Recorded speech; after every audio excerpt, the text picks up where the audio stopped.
So the cinematography kit is a lot of fun if you start figuring out what you want to do to make some movies. So um, using either your phone, especially if you have an iPhone, iMovie is really great, but really not the phone version you want. You want a desktop version to do the editing in. So you can record a lot of the scenes that you want in a green screen, and then you can go to a desktop or a laptop that has iMovie on it, or if you're using another computer, a different video software, and then you can put in, after you record a clip with the green screen, you can then put in whatever type of background you want and edit it that way. Cinematography is really cool. It has the lights, it has the green screen that you can actually put up somewhere and do different scenes. One of the things that's coming up, I think, about the holidays, you could do some cool holiday movies.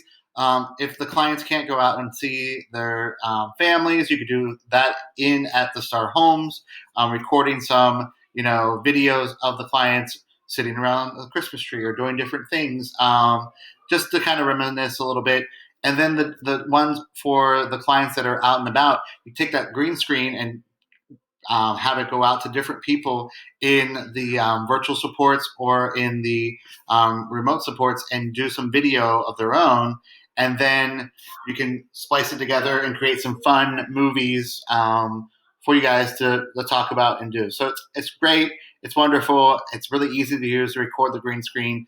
And I'll go over some more of the editing of how to put that in with iMovie. I don't know what other video editing software you're using, but iMovie is for me one of the easiest ways to use the green screen to put in backdrops.